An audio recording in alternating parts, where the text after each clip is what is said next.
যদি সন্তান না হয় আল্লাহর দরবারে দোয়াটা করবেন, আপনার বিবিকেও শিখাবেন দোয়াটা, কোরআনের দোয়া।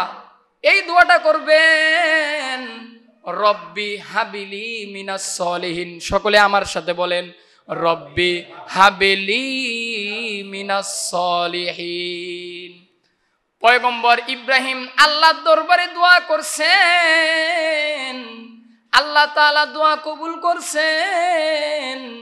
বৃদ্ধ বয়সে আল্লাহ তাআলা ইব্রাহিম নবীর ঘরে এমন সুন্দর একটা সন্তান দিলেন, যেই সন্তানটার নাম হলো পয়গম্বর ইসমাইল। সুবহানাল্লাহ।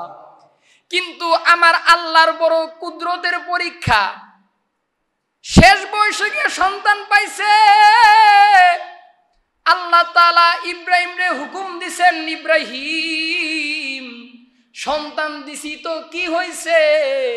সন্তানের মোহাব্বতে বুঝি আমি আল্লাহরে ভুইলা যাবি না, সন্তানরে কাছে রাখতে পারবি না। যাও সন্তান আর বিবি হাজেরারে দূর মক্কার মধ্যে রাইখা আসো। পয়গম্বর ইব্রাহিম তো প্রথম থেকেই তো পরীক্ষা দিয়া পাস, কারণ ওই যে আগুনের মধ্যে দিছে বারদাউ ওয়া সালামান আলা ইব্রাহিম। এই কথা আমি আপনাদেরকে কয়েক জুমা আগে ঘটনা শোনাইছিলাম। আল্লাহ তাআলা পয়গম্বর ইব্রাহিমকে নমরুদের আগুনে ফালায় পরীক্ষা করছেন, এবার সন্তান আর বিবি নিয়ে পরীক্ষা করতেছে। এই পরীক্ষায় ইব্রাহিম নবী পাস। ইব্রাহিম নবী তার সন্তান আর বিবিকে সেই দূর মক্কায় রেখে আসলো, আর কোনো খোঁজখবর নাই। হালকা পাতলা খেজুর আর খাবার দিয়ে পয়গম্বর ইব্রাহিম চলে আসলো।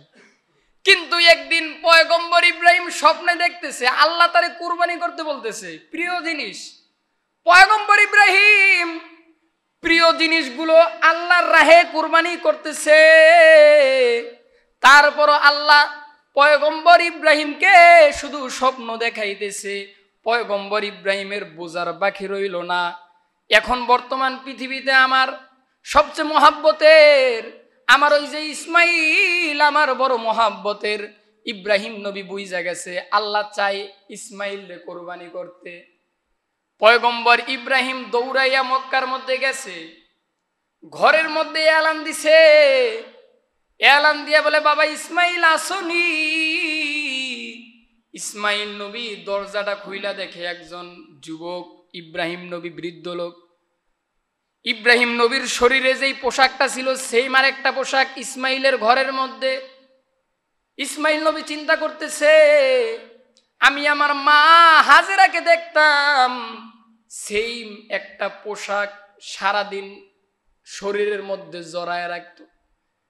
কারণ স্বামী ওই যে মক্কার মধ্যে রাইখা আছে, স্বামী আর বিবির কাছে যায় না, সন্তানের কাছে যায় না, স্ত্রী তো এটা সহ্য করতে পারে না। পয়গম্বরের জামাটা নিয়ে চুমু খায়, আর ঘামের গন্ধগুলো শুনে, ঘ্রাণগুলো শুনে স্বামীর ভালোবাসা প্রকাশ করতেছে। ইসমাইল নবী একদিন মারে জিগাইছে, মা আপনি এটা কার পোশাক এভাবে ধরেন? মা সন্তানকে ডাক দিয়া বলে, এটা হলো আল্লাহর খলিলের পোশাক। বলে, আল্লাহর খলিল আবার কে? বলে, যে আগুনেও পুড়ে না। বলেন সুবহানাল্লাহ। ইসমাইল নবী তো বুঝা গেছে যে এটা তো আমার বাবা, কারণ একই পোশাক, যেই পোশাক আমার মা ভালোবাসতো সেই পোশাক ইব্রাহিম নবী পরে আসছে। ইসমাইল দরজাটা খুইলা বলে, বাবা। ইব্রাহিমও বলে, বাবা আসো আমার কোলে, আমি তোমার বাবা ইব্রাহিম। ঘটনা লম্বা, কোরআনের ঘটনা, আমি লম্বা করব না, সংক্ষেপে আপনাদেরকে বলবো।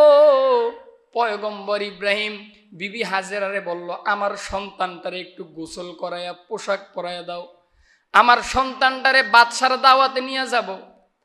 মা হাজেরা বড় খুশি হয়ে গেছে, সন্তান ইসমাইল রে বড় মোহাব্বত কইরা, আদর কইরা, গোসল করাইয়া পয়গম্বর ইব্রাহিমের হাতে তুইলা দিছে। পয়গম্বর ইব্রাহিম ইসমাইল রে নিয়ে ওই মিনা প্রান্তরের দিকে যাচ্ছে।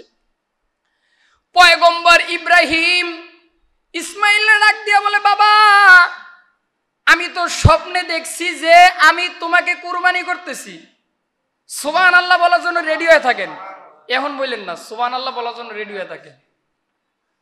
ইব্রাহিম নবী বলতেছে, বাবা ইসমাইল, আমি তো স্বপ্নে দেখছি যে তোমাকে কুরবানি করতেছি। ইসমাইল নবী আর কোনো চিন্তা করলেন না। ইসমাইল নবী ডাক দিয়ে বলে, বাবা ইব্রাহিম, আমি তো জানি আপনি হলেন আল্লাহর পয়গম্বর, পয়গম্বরদের স্বপ্ন কখনো মিথ্যা হতে পারে না। কলাইয়া আবাতিফ আলমা তুমার সাতাজিদুনি ইনশাআল্লাহু মিনাস সাবিরিন। ও আমার বাবা, আপনি আমাকে কোরবানি করে দেন, নিশ্চয়ই আপনি আমাকে ধৈর্যশীলদের মধ্যে পাবেন। বলেন সুবহানাল্লাহ।